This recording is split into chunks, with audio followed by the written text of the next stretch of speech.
Hitler was a cruel leader who supported killing and killed a lot of people. He also liked to make plans for the future. When Hitler killed himself in his bunker under Berlin, he left behind specific plans for Germany's future, such as how religion would be used in the Third Reich. Hitler wrote shocking things about his religious beliefs in his plans for Germany after the war. In the same way that the Nazis took Christ out of Christmas, Hitler wanted to destroy Christianity so that people would see him as Germany's Jesus Christ. He would start by putting pictures of himself on crucifixes and then send religious protesters to prison camps. Hitler also planned to kill the Pope in a fake attack and work with Muslims in the Middle East to fight Jews and the British. To Hitler, religion was a thorn in his side, threatening to pull people's loyalty from the state. According to Hitler's foreign policy, the Nazis would continue depopulating the East after they won the war. Hitler was raised as a Catholic, went to Catholic school and sang in the choir, but he had strong views that were very different from those of most Christians. Hitler is said to have given money to the Catholic Church behind closed doors, even though he refused to go to Mass or receive the sacraments. He did say, though, that Christianity was a Jewish plot to undermine the heroic ideals of the Aryan-dominated Roman Empire. From this point of view, Jesus Christ was a known Jewish person. Hitler's hatred of Jews led to his final solution plan to kill all the Jews in Europe. If he had won the war, he would have kept up the Holocaust. According to Hitler's foreign policy plan, General Plan Ost, Nazi Germany wanted to get rid of people from the lands it had taken over in the East by killing a lot of religious enemies, like Jews. The plan, which was made in 1941 and was based on Hitler's Mein Kampf, called for building a line with strong defenses that would have gone from the Arctic to the Caucasus Mountains to keep out religious and racial enemies. The attack on Christianity would help Hitler conquer the world. During the Nuremberg trials and after the fall of Nazi Germany, Hitler's plans to destroy German Christianity were made public. The investigators' 108-page outline called The Persecution of the Christian Churches says that persecution of Christians was an integral part of the National Socialist scheme of world conquest. The investigators say that Hitler's plan for conquest included a domestic policy involving the complete subservience of church to state. Nazi Germany took over the area branches of the largest Protestant church in the 1930s and gave them to government agencies. It was good for Hitler's party to have a state church and to work together with the Roman Catholic Church in 1933. This concordat required the church to pledge of loyalty by the clergy to the Reich government and make a promise that Catholic religious instruction would emphasize the patriotic duties of the Christian citizen. Hitler planned to replace Christianity with Nazism. Richard Weikart, a historian, says that Hitler finally wanted to replace Christianity with Nazism. The Third Reich's huge propaganda machine used religious images to make Hitler and Nazism seem like a new religion. Hitler thought that a faith based on a Jewish person from the Middle East did not meet the needs of the Third Reich. The German Christian movement, on the other hand, was a mix of Nazism and Christianity that Hitler pushed while he was getting stronger. Gerhard Hahn, a German Christian supporter, said in 1934 that the two images had to stand together. Hahn wrote in The Cross of Christ and the Swastika, "Church and people should stand together in joy and sadness, in death and need. The swastika and the cross of Christ should and must stand next to each other." It was Weikart's argument that Nazi propaganda portrayed Hitler as the Messiah, a hero chosen by God and sent to free Germany. Hitler chose Hans Kerrl to be Minister for Church Affairs, and he called the tyrant Germany's Jesus Christ.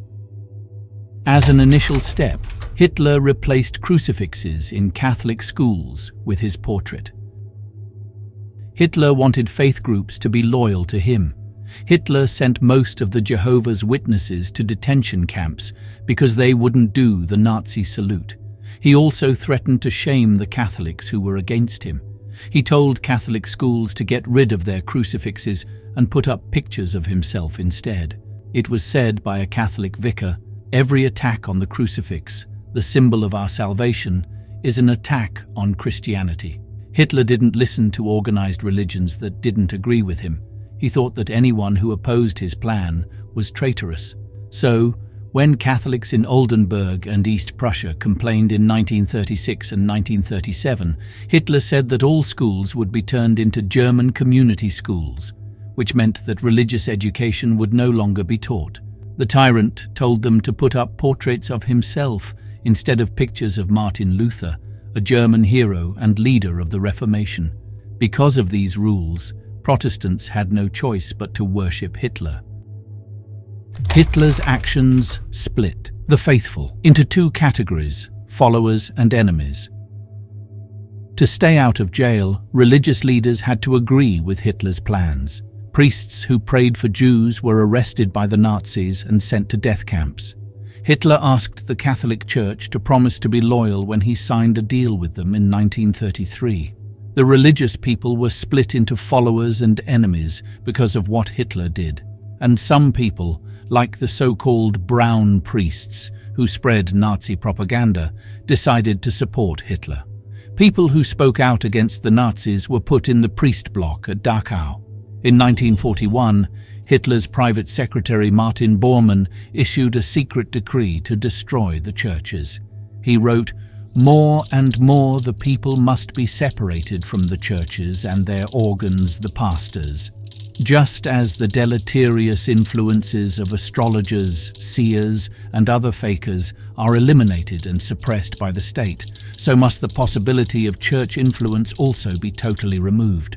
To the Nazis, the church threatened state power. Thus, the Nazis had to either control or eliminate organized religion. Hitler's policies toward Jehovah's Witnesses would be a model for religious dissidents. Hitler did not like it when religious people disobeyed his orders. Nazi Germany mistreated Jehovah's Witnesses because they wouldn't swear allegiance to secular power because of their religious views. In addition, a lot of German Jehovah's Witnesses refused to do the Nazi salute or join the army. Hitler banned Jehovah's Witnesses in 1933, which meant they couldn't work for the government or get state welfare. Giving up their faith was the only way for them to get their rights back.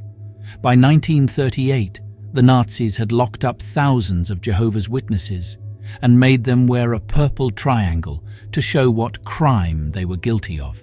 By 1945, 2 out of every 3 German Jehovah's Witnesses who were jailed were in concentration camps.